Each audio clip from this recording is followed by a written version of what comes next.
Okay, aloha everybody. Again, this is Brad Romine with the University of Hawaii Sea Grant College Program. Thank you very much for joining us today. Just some quick logistics before we get into it. Looks like, so we're sharing our screen right now. Hopefully everybody can see that. It's our logistics screen says questions or comments on the title of that slide. Please let us know through the group chat if you can't see that screen share at this time. So yeah, just some logistics real quickly. We have the audio muted at this time, but we do ask if you're calling in by phone also that you mute on your end as well, just to make sure we're not getting any feedback or anything from your end. For Q&A today, we'll be using the chat function. So at any time, if you have any questions, go ahead and enter them there in the chat, in the group chat, and just some instructions on how to do that. If you hover over the bottom of your Zoom screen, it should show up this black, pull up this black bar. And if you click on that little icon at the bottom that says chat, it looks like a little comment bubble. That will pull up the group chat function. And you can just type in your questions there, and we will come back to your questions at the end. We have folks monitoring the questions as we go, and we'll come back and hit as many of those as we can with the time remaining at the end. And anything we can address, we'd be happy to talk to you one-on-one and follow up afterwards.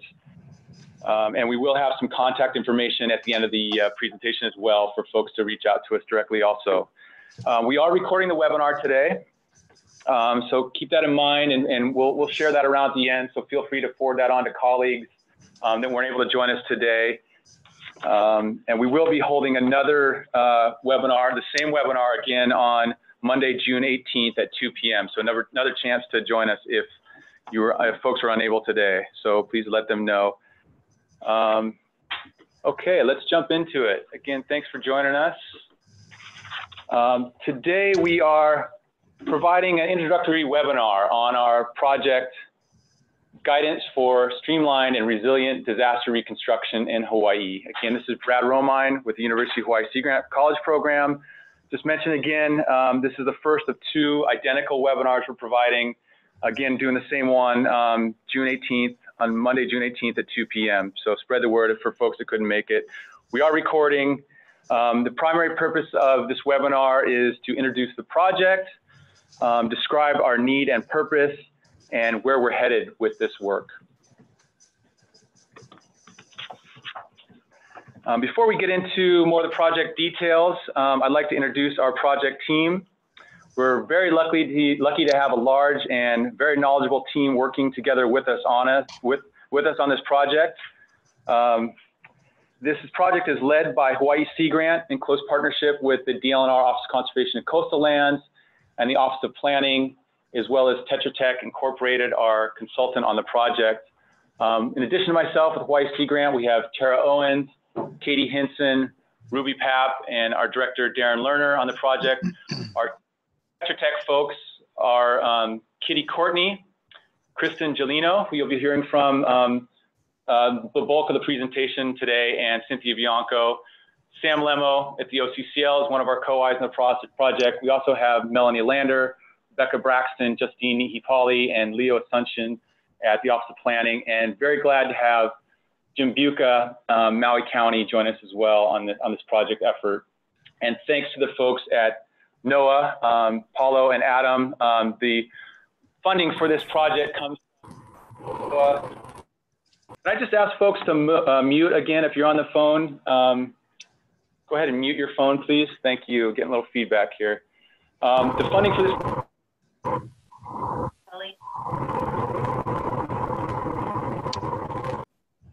Folks, we're getting some feedback. Please, again, mute your phones if you can. Or your computer. Or your computer. Okay, looks like it's gone. So again, the funding for this project comes from the NOAA Regional Coastal Resilience Grant Program with match coming from the State Department of Land and Natural Resources through the State Climate Adaptation Initiative. So the project we're going to talk today is part of an overall program under that NOAA funding agreement. We call the program Building Resilience to Coastal Hazards and Climate Change in Hawaii. It's three complementary projects where we're building on the Hawaii Sea Level Rise Vulnerability Adaptation Report and other recent projects and initiatives, including previous work by Maui County and Sea Grant on disaster recovery and rebuilding. The first project under this funding is a Hawaii Sea Level Rise Viewer, and that's that online atlas that was provided with the State Sea Level Rise Report this past December. Hopefully you've all had a chance to look at that. The second project we're doing is developing a guidance document for integrating coastal hazard resilience and sea level rise planning into the community and general plan process through direct involvement in those processes and through several case studies we're working on. And we've reached out to many of you on this. And the third project we're going to focus on today is guidance for streamlined and resilient disaster reconstruction. And before I go any further, I just want to thank you all again for joining us. We have a lot of people on the line from various offices, including county planning, emergency management, public works, and other offices across the state and counties that are concerned with disaster recovery. So thanks again for joining us. So a brief timeline on our project, Guidance for Streamlined Resilience Disaster Reconstruction Hawaii. We're doing ongoing work with Tetra Tech to develop draft guidance and model resources. Right now, May and June this year, we're conducting informational webinars. In July of this year, we will begin in-person consultation meetings at each county to review and begin to garner feedback on our draft work. So we'll be reaching out to you after this phone call to begin to set up those meetings. And then in August this year, we'll be doing a project workshop in Honolulu to begin testing our draft outputs in a disaster scenario. And we hope to have a few of you from each of the counties and the state join us at that workshop. That'll be around the Pacific Risk Management Ohana meeting in August on the 6th. September, we're also hoping to present our updated work at the Hawaii Congress of Planning Officials Conference, HCPO conference in Hilo. And then finally hope to have our final guidance document completed in December. So with that, I will pass it over to Kristen Gelino at Tetra Tech, and she'll get into the details of our project. Thanks, Brad. Give me 1 second and we'll switch over some logistical information. Okay, thanks, Kristen.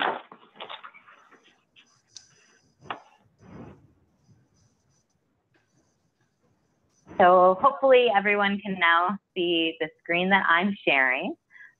Thank you, Brad, for that great introduction. I'm so pleased that there's so many folks on the line and that we have the opportunity to talk about a little bit of the details and overview of this project, because it's been really exciting. So let's just jump right into why this project is being developed.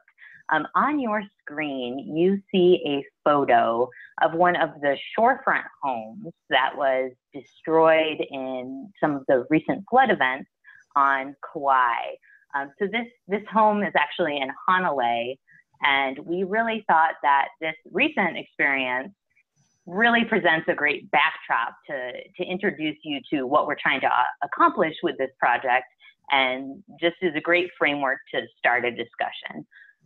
So this home that's being shown is actually within existing flood and tsunami hazard mapping, and is located in high hazard flood and tsunami areas. In addition, this home was built, and other homes in this area, on soft sandy deposits.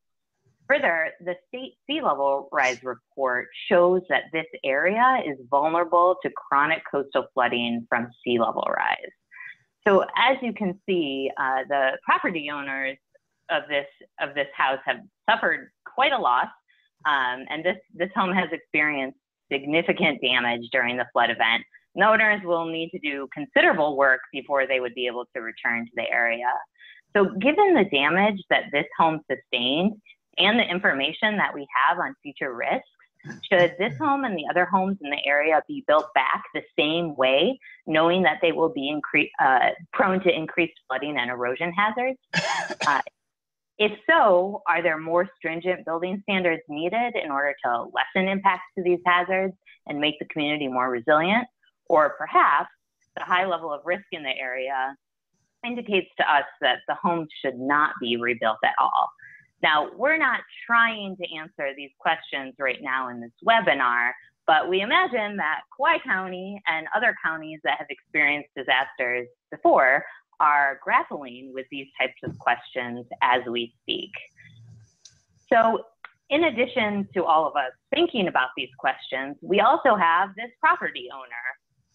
So now that the rain has stopped and the immediate danger has passed, we're sure that this homeowner and many others are anxiously asking, what is next? So homeowners will have an assortment of questions that need to be answered before they can make an informed decision about their own personal recovery efforts. Some of the questions they might be asking: what if there's another storm? Do I need a permit? Can I start reconstruction activities now? Do I need an inspection? I heard a rumor that the Shoreline Management Act is waived. So finding answers to these questions and then making informed decisions based on those answers, as well as following the proper protocols, can be an immense challenge to individual property owners following a major disaster event. Generally, impacted homeowners are going to look first to the county government for answers to these types of questions. So our county permitting offices face a deluge of challenging requests and pressure in the rebuilding process after the initial disaster response phase ends. Often, there are a number of different county and sometimes state and federal agencies involved in answering questions, and they themselves may not actually know all the answers to questions that may be posed, or different departments or agencies may be providing contradictory information. So in this sort of environment, it's very easy to imagine that rumors abound and misinformation spreads. One of the consequences of this is that this can lead to homeowners making ill-informed decisions that's really based on faulty information. And these decisions really do have significant consequences, not just for individual homeowners, but for the resilience of the overall community as a whole. So with this project, we're thinking, wouldn't it be better to have plans and protocols in place before a disaster so that staff can speak confidently and consistently about how the recovery process will proceed? Not only would this reduce rumors and misinformation, but it can also lead to a more streamlined, efficient recovery process. In addition, it also has the potential to capture a unique window of opportunity that occurs post-disaster. Residents are looking to government for answers, and they are also interested in learning how to protect themselves and their property from suffering similar damages to what they just experienced in the future. So it certainly goes without saying that major disasters are traumatic, stressful events, not only for the impacted residents, but also for county staff. However, what we're trying to emphasize is that there are also opportunities that arise during a community's recovery process. So what this project is seeking to accomplish is to capture these opportunities, or to help the counties set themselves up to capture these opportunities. So we're looking at reducing long-term risk, mitigating unintended consequences, rethinking vulnerable development patterns, while also hopefully reducing the length of time that is needed for a community to move through the recovery process. So Brad mentioned the chat feature in the introduction to the presentation. So I would just encourage you all to type any questions or thoughts you have as we go through this presentation. But specifically, we're interested in knowing, has your county spent any time thinking about these issues? I would be surprised if many of you had, because like most local governments, it's not very common to spend a lot of time thinking about these issues until they really need to be addressed following a major disaster. So now that we've set the stage a little bit, you might be asking, how can you possibly establish plans and protocols for recovering from a disaster before it occurs? Because every disaster is different, and that is certainly true. However, there are common issues that arise following most disaster events. And we can anticipate these common issues and take action now before an event to balance a speedy recovery with stronger, safer, and smarter reconstruction. So the term that we have been using to discuss these types of actions is recovery preparedness. By recovery preparedness, we mean actions that we can take now to better prepare ourselves for future recovery efforts. Some of you may be familiar with this graphic that I have on the screen, but the Federal Emergency Management Agency, or FEMA, has outlined a National Disaster Recovery Framework, which includes the recovery continuum shown here. So as you can see, recovery can often be a long-term, complicated process that overlaps with other phases of the emergency management cycle, particularly response activities. So preparedness activities occur before a disaster event occurs and are implemented during short, intermediate, and long-term recovery.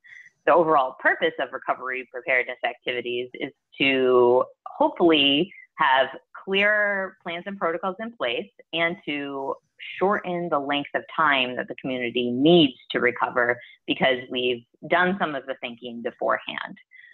So in this project, we are focusing on a few key recovery preparedness resources that will be developed before a disaster occurs.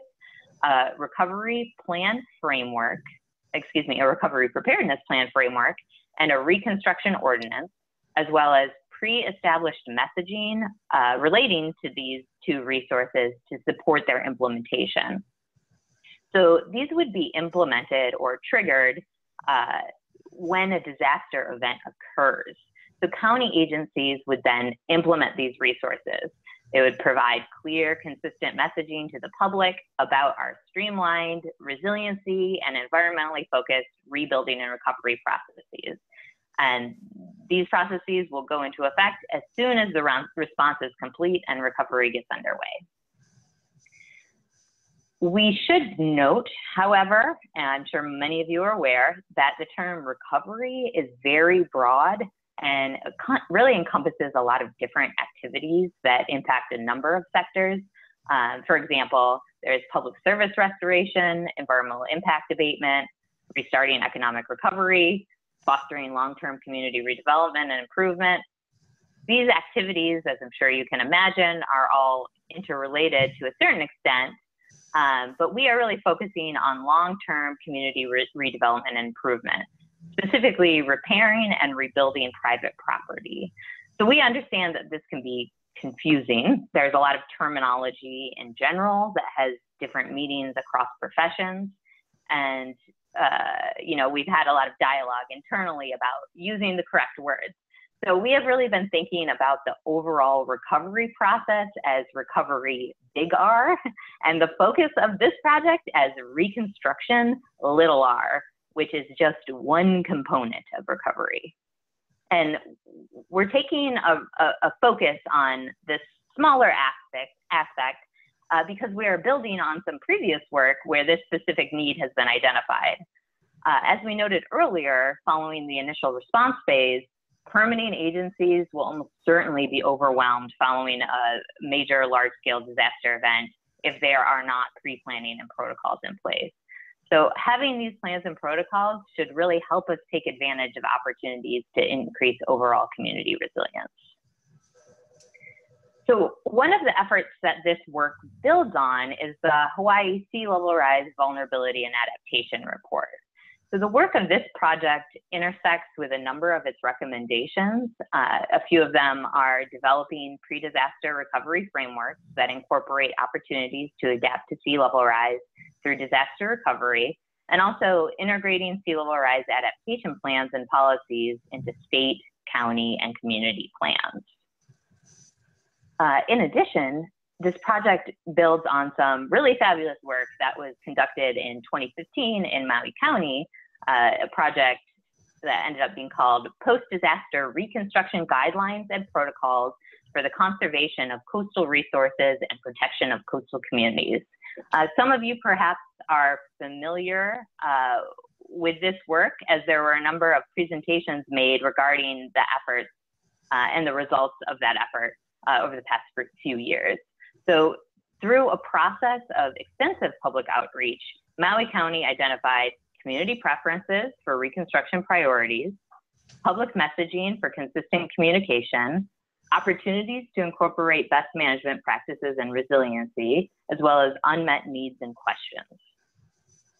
In this project, we are focusing on addressing some of those unmet needs and questions, as well as looking for opportunities to move forward the information that was developed in Maui so it can move to the next, point in the process of potentially being implemented. So we have a few different types of products that we are working on. We have some county level resources, which include a model reconstruction ordinance, public messaging to support the implementation of the ordinance, and then a recovery preparedness plan framework. Also, we have identified some state level activities that are related to Reconstruction that we really just wanted to clarify and do a little bit of work on to ensure that we understand how the county and state processes and protocols are or could interact to support streamlined and resilient Reconstruction. So first, we're just going to talk a little bit about the county level resources, and then we'll introduce you and clarify what exactly we're talking about with these state level actions. So a Reconstruction ordinance is an ordinance that is adopted now before an event that establishes basic standard operating procedures for how Reconstruction will move forward after a disaster event. There's many benefits, but some of the ones that we wanted to highlight include a protocol for expediting the permitting of minor repairs, allowing sufficient time for substantial damage assessment for buildings located in the special flood hazard area. So that's some specific requirements that need to be met for communities that participate in the National Flood Insurance Program. And all communities in Hawaii do participate in the program, so we need to make sure that we're adequately aware of and providing time to address those issues. It also enacts a temporary pause on new development to ensure that the resources that we have on island post-disaster are strategically used. In addition, there's a temporary pause on rebuilding in those highly impacted, high hazard or environmentally sensitive areas. And this is to ensure that community priorities are identified and considered. We also are hoping to prioritize housing repairs so that residents can safely return to their homes. In addition, the Reconstruction ordinance really helps us capture opportunities to rebuild resiliently and minimize environmental impacts. And of course, if there's something in writing before an event, it will decrease the confusion and need to come up with a plan post-event. So there's a lot covered in the ordinance we are developing, as it really does address a number of post-event activities that are often performed by several agencies. Just to give a couple examples, the emergency management recovery activities, such as ensuring that buildings are structurally safe to enter, occur post-disaster. As I mentioned previously, there's National Flood Insurance Program requirements. There's also normal planning and permitting standards that are enforced within the county. And potentially there's some, maybe post-disaster development scenario planning that a community has been engaged in. So we see part of the purpose of the Reconstruction ordinance as gathering the processes of different programs to ensure really better interagency coordination and consistency. So as I've said, there is quite a bit in this model ordinance that we're developing, but for today, we really want to focus on post-event permitting and a link with community planning. So we are trying to develop the Reconstruction ordinance so that it has a bit of flexibility and that it can be scalable with the relative impacts of different disasters. So to this end, we have allowed for a couple different pathways for Reconstruction. So in order to determine what pathway to pursue, we need to first determine if the community or certain areas of the community suffered catastrophic damage. What do we mean by catastrophic damage? So areas determined to have sustained catastrophic levels of damage are areas where comprehensive redevelopment or relocation options should be considered. So you'll notice a theme, but disasters allow the opportunity for us to correct vulnerable development patterns and to revisit development decisions that may have had unintended consequences. For example, decisions made decades ago have different implications for our communities now because of the coming impacts of sea level rise. So there really is no single definition of catastrophic damage. It really depends on community needs and then the extent of damage that was seen within the community.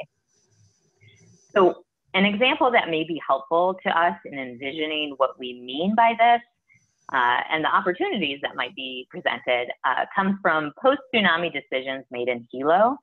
So after the 1946 event, one residential community and much of the downtown area that was destroyed was rebuilt in the same area. Many portions of these areas were again largely destroyed, causing loss of life and property in the 1960 tsunami. And then after the 1960 event, the development pattern in the area was reconsidered to mitigate potential losses from any future tsunami events that might happen. So not only did the community seize the opportunity to reduce long-term risk and vulnerability, but other opportunities were also captured. So as you can see here, there was a former industrial area that was turned into a park. So perhaps we've moved some community assets, but we've gained others. So let's return to our pathways for reconstruction. If the community or areas of community did not sustain catastrophic damage, then the pathway to reconstruction through this ordinance is through a permitting protocol that is based primarily on damage levels and also the location of the damaged property to some extent. So we are in the process of developing a generalized protocol that's based on the work that Maui did that I previously mentioned to include in our model reconstruction ordinance. In Maui's work, they really did some extensive community outreach. So there were community-specific differences in what types of damages fell into the different categories that you see here. That would also be an option for other counties, but our hope is to develop a system that other communities could adopt or at least use as a basis for making community-specific adjustments if they so desire. So the post-disaster permitting protocol has 3 levels that are based on increasing level of damage. So there's more stringent permitting requirements that apply as the damage levels increase. So there's damage level 1, or GO, and this is really, at this point, a blanket permitting system, and it's intended to expedite minor repairs. Damage level 2, or WAIT, is for damage levels that require permits and inspections. An example of this might be utility restoration, especially if electrical work or structural issues, electrical work that's required, or if there's structural issues such as a roof replacement, that would also be an example of a damage category in level 2. So damage level 3 is the most stringent category, and it means stop. In this category, environmental review, permits, and inspections are all needed. So this might apply to the building that we started the presentation off with, or other substantially damaged buildings, or seawall repairs, for example. So the goal here is to provide a system that expedites minor work while providing protections for environmental considerations and other community priorities, for example, increasing resiliency. So for each of these permitting levels, for each of these damage levels, public messaging is developed that both lets community members know how to proceed and also provides information on implementing best management practices for them to consider or to go ahead and implement. Some of these best management practices would be required. For example, continuing discussion about our home that's located in a special flood hazard area and is considered to be substantially damaged, such a home would really be required to come into compliance with current floodplain development regulations. Other best management practices may be optional, but community members may be more open to incorporating them if they are already making repairs and they've just experienced the impacts of a disaster event. Again, this goes to our window of opportunity to try and capture some opportunities for change. So returning to our reconstruction pathway, if a community or an area of the community does not experience, does experience catastrophic damage, then the community may want to consider what we're referring to as a disaster development scenario. So a disaster development scenario is probably a new term for many of you. In a nutshell, it's a proactive planning approach where a community has already examined its current development patterns and has identified other development patterns that should be existing or other development patterns that should be considered if a major event were to occur. So a post-disaster event may provide opportunities to make progress on other community goals that may not be feasible given existing development or what's happening in the community today.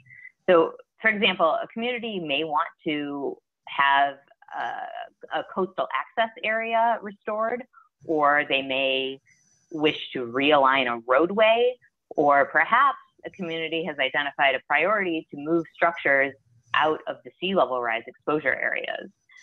These are just a few examples of options and opportunities that may not currently be feasible, but after an event, they could be brought to light and reconsidered. So what we are suggesting is that the recovery process may be expedited if such disaster development scenarios are considered before an event occurs. So these scenarios, some of our planners out there may be thinking to themselves, oh, that sounds like it might align with our community planning or general island planning processes. And that aligns with our thinking as well. So such scenarios could be considered during either the community planning process or a general island planning process as one of the land use alternatives that is developed. And just as a side note, we're currently exploring that option in the sister project that Brad mentioned, the guidelines for integrating coastal resilience into existing planning frameworks. So understanding that community development plans are often updated infrequently or may have perhaps been recently updated without such considerations, a disaster development scenario could also be developed as part of a recovery preparedness plan. And we're going to talk in a little bit more detail about the recovery preparedness plan in a minute. But as we have reiterated, every disaster is different. So any disaster development scenario that was developed before an event would need to be further developed with more event-specific details post-event. But having considered some of the potential opportunities that exist before an event occurs really has the potential to serve as an excellent starting point to begin a community's discussion and may actually expedite the process as the community would otherwise need to start from scratch post-event.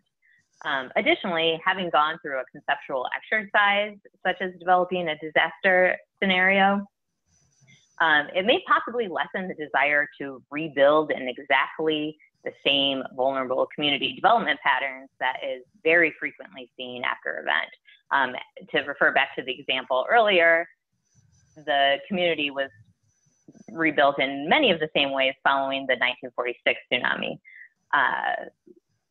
But we're hoping that exploring opportunities will help community members envision that there is an alternative approach, and perhaps those approaches can be considered post-event. So going back to our recovery preparedness plan, what is a recovery preparedness plan? This is probably a term that many of you aren't familiar with. It's a relatively new concept. In general, a recovery preparedness plan predefines roles and responsibilities for the recovery process and builds institutional and community awareness. The goals of a recovery preparedness plan are really to engage community members in developing consensus in policies and about reconstruction and recovery activities.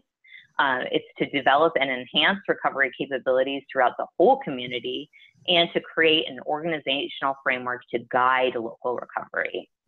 So as you may have gathered, the Reconstruction Ordinance and the Recovery Preparedness Plan do have some overlap.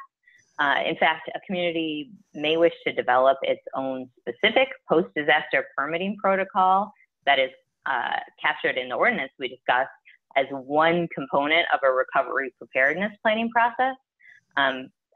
However, just like we had our big R recovery and our little R reconstruction, post-disaster permitting protocols are only one component of the overall scope of a recovery preparedness plan. So the key concepts for a recovery preparedness plan are that it's locally driven. Local governments, not the state or federal government, are primarily responsible for local recovery efforts. It should be a broad, inclusive process that includes participation by all local stakeholders and strengthens the process and builds support for the activities outlined therein. Also, this is a really great opportunity if we're involving different folks from our communities as well as different departments and agencies to focus on interagency coordination. The recovery preparedness plan should also build upon and be integrated with other community plans.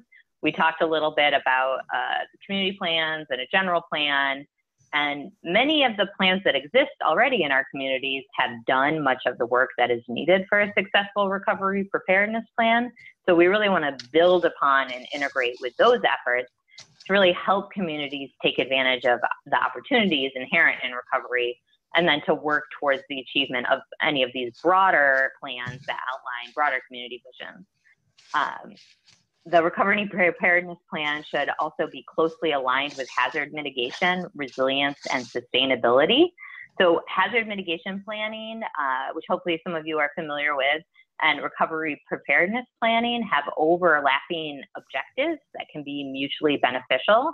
So both mitigation and recovery need to support the community's long-term goals of both increasing resilience and also encouraging sustainability. These plans should be goal-oriented. Hopefully there's a transparent, inclusive, goal-oriented process that helps clarify decisions and really helps community members understand that trade-offs exist and that there will be a need to understand and make decisions about these trade-offs post-event. These plans should also be scalable in that the plans and procedures should be developed so that they can be scaled appropriately to the extent of the disaster. So that goes a little bit back to our different pathways that one could move through the reconstruction process in our reconstruction ordinance. And then finally, these plans should be comprehensive and long-term. So these plans really need to be flexible and durable in order to support what can be months or years that a community is engaged in a recovery effort. So as part of this project, we are not developing a recovery preparedness plan. We are developing a framework for a plan to serve as a model resource for the counties. So that's a pretty high level view with some details of our county level resources that we are working on. So let's just take a couple more minutes to discuss clarification needed on these state level actions. So let's return to our homeowner from the beginning of the presentation. Are there remaining questions that were asked that we have not quite addressed? have we fully addressed the question of, is the Shoreline Management Act waived? And have we really talked about all we need to talk about in terms of, do I need a permit? So we're just gonna take a couple more minutes to talk about those questions a little bit more. So an emergency proclamation is issued by the governor, and it activates a jurisdiction's emergency plan, which authorizes and directs jurisdiction resources, the states, in this case, the state's resources, to carry out their emergency responsibilities. And it also allows the state to waive or sometimes suspend its laws, regulations, and administrative rules that may stand in the way of responding to an emergency incident. So one of the questions that arose in other efforts exploring the issues that we're working on in this project was that the waivers typically contained in the governor's emergency proclamation, what exactly do they apply to? So through this project, we have clarified that it's our understanding that these waivers are generally intended to support the response effort and should not be interpreted to imply that homeowners do not need permits for repairs, or that environmental laws as they pertain to private property owners are waived. So in order to reduce potential confusion about this, we are suggesting that messaging in our public messaging that we discussed earlier be included related to the extent of waivers, and this information should be emphasized when, I guess, talking about the emergency and emergency permitting protocols with the public post-event. So in addition to that, our other little point of clarification or aspect of this that we're working on is that we know that county departments are not the only agencies that have permitting responsibilities post-disaster. And we're working on exploring the opportunities for coordination and consistent messaging between state and county agencies post-event. So we're actually still in the initial research phase of this part of the project. So if you have any ideas about this aspect or issues that are related to the state and county coordination, we would really love to hear about them. So please let us know, either type in the chat box or perhaps, when we follow up after the webinar. So that was an overview of the different components of this project and the resources that we're developing. We hope that we have piqued your interest a little bit in these resources, that you can see the need for exploring these issues in a little bit more detail in advance of the next disaster.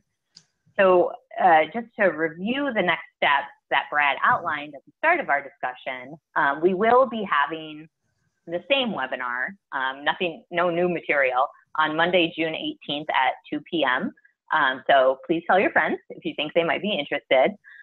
We also are going to continue to develop guidance and model resource based on any initial feedback we receive. In July, we're going to be looking to set up in-person meetings with county representatives from each county. On Monday, August 6th, we will present and refine products. That's a workshop that Brad mentioned in Honolulu. And then hopefully in September, we will present the revised products at HCPO. And then in December, final guidance and model resources should be available for the counties. So that's all we had today. Just one other thing I want to mention before we go to questions, that if you registered for the webinar, we will follow up with you individually to discuss in-person meetings. If you did not register for the webinar, but want to continue to receive information on the project, or you're interested in the follow-up meetings, please email Brad and Katie, and their contact information is on the screen right now. So with that, thank you for listening, and we'll see if we have any questions. I'll turn it back over to Brad. Great, thank you so much, Kristen. Yeah, so we have some time for some questions and any feedback you want to provide. We welcome it. Any comments, suggestions, question, now's the chance through the group chat function. We have a few that have come through already that we can start to address while you're thinking about other questions. Tara Owens, Maui County, maybe from her or her group. Tara is one of our co-eyes on the project. Asking if FEMA grants, post-disaster recovery assistance, individual assistance, pre-disaster mitigation, flood mitigation, annual grants, repetitive loss, severe repetitive loss, can be used for resilient repairs to private property. And would counties adopt these disaster redevelopment scenarios? To the first question, I'm not sure the answer. I'm gonna pass it over to Kristen if she has something, maybe something we want to talk to the counties more about and state emergency management as well. But any comments on that one, Kristen? Yeah, so good question, Tara. We didn't actually talk about any of those funding opportunities, but all of the counties have approved hazard mitigation plans, which means that they are eligible for post-disaster and actually some pre-disaster funding opportunities. And some of the programs that were rattled off there are the FEMA programs that certainly are very focused on exactly the types of activities that we're thinking that the counties would want to identify and hopefully engage in, after an event. So that's a really good point. Thanks for bringing that up. Okay, thanks, Kristen. Other question, I think this comes from City Emergency Management. Does the initiative include consideration for the hardening against flooding within or higher up in the watershed and not just damage from coastal sea level rise? I'll begin to address that one, and Kristen, feel free to jump in after. We are largely focused on coastal hazards, not just sea level rise, but even present day hazards, but at the coast. We feel pretty strongly that the guidance that's coming out of this document will be applicable elsewhere. At this time, I don't think we're specifically looking to mitigate upland flooding through this effort, but we're looking for your feedback as we come to the different agencies, and maybe that is something we want to try to work some considerations. Any other thoughts on that, Kristen? No, I think that's exactly right, Brad. We really are focused mainly on the coastal issues, but there's widespread applicability to outside just the coastal area. Okay, thanks, Kristen. Another one from the Maui County folks. What is the difference between this local reconstruction plan and the FEMA recovery relief efforts? I'll bounce that one to you, Kristen, thanks. I'm not 100% I'm understanding the question correctly, but let me take a stab at it. So often after a disaster event, a lot of the focus tends to be on restoring, well, let me go back up to this. We can talk a little bit more about that. A lot of the FEMA recovery efforts are focused on some of these other aspects of overall recovery. There's whole programs that involve public service restoration and other aspects. And so this focus on the reconstruction of private property is pretty unique because, as we mentioned, the local government tends to really be the drivers of the local recovery effort because it's the county's programs, permitting protocols, general decisions overall that impact private property the most. Those funding opportunities that we talked a little bit about earlier from the previous question, they can be used for the types of activities that we're talking about, but homeowners can't apply directly for those programs. They really need to go through the county. So hopefully I'm addressing the question. If not, let me know and I can talk about another aspect of that. Great, thanks, Kristen. Another question, how do you plan on engaging the community, or are they supposed to do this on their own? And Board of Water Supply will be happy to work with you on the watersheds. Okay, so yeah, thanks for that.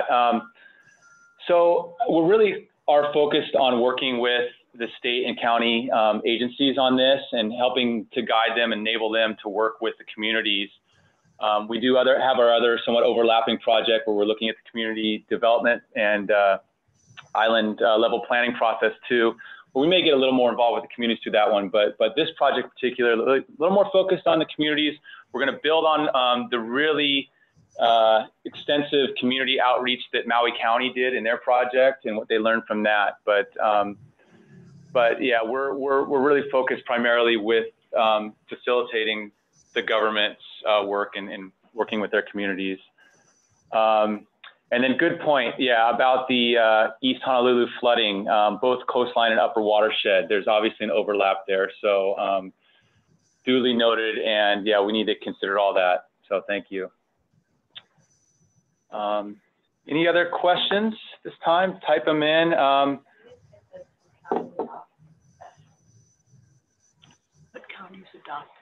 Oh, okay. Yeah, there was one question I guess we kind of passed over. I think I mentioned it. I don't know if it got covered. So we're talking about maybe developing or helping the counties to develop redevelopment scenarios. So that's partly through the community development plan process. Again, some of that overlap with other projects. And I think the question is this feasible? Will counties adopt these disaster redevelopment scenarios? You know, we don't know yet. We're trying to facilitate that as best we can with the guidance and all this new data that's now available through the state sea level rise report and the other types of hazards and hazard mitigation information is out there. But I think we have a great opportunity, again, with the overlap of this project and the community planning project to try to, you know, cross-link those efforts and develop disaster recovery scenarios within the community plans as well. And one thing that is repeatedly we talk about in overall in this program is making sure all the different planning processes at the county and the state are talking to each other. So I think that's a key aspect towards making sure the counties are able to develop and hopefully implement these kind of plans and scenarios. Hope that answers that question. Kitty or Kristen, you have anything you want to add to that? Yeah, okay.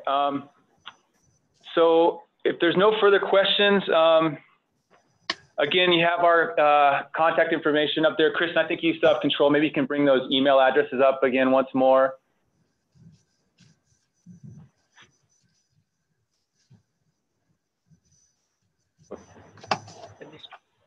It's coming up, yeah. Anyways, as soon as that comes up, we invite all of you to reach out to us with any further questions, ideas, thoughts, comment on this work is more than appreciated. Again, the next steps, we hope to line up meetings with all of you that are interested in July. We'll be reaching out to you soon after on that to dive a little deeper into this work and get your help in developing this. We hope you found this really useful. I'll just mention again that workshop that we have in Honolulu, August 6th, around the Primo conference. It's the Monday, August 6th, before that conference starts. We do have some funding to bring out a few people from each of the counties for the day. So begin to think about that. We hope you can join us, have a few people that are really interested from each county to join us there and begin to really test some of the work that's coming out of this project. So we'll end with that. Again, we've recorded this and thank you so much for joining us. Thanks for your feedback. We will share the recording so you can pass it on to colleagues and also invite them to join us at the follow-up in June that we'll be doing, which is June, sorry, let me find that date. June 18th at 2 p.m. We'll be doing an identical webinar for anybody that missed it. So mahalo, have a good afternoon.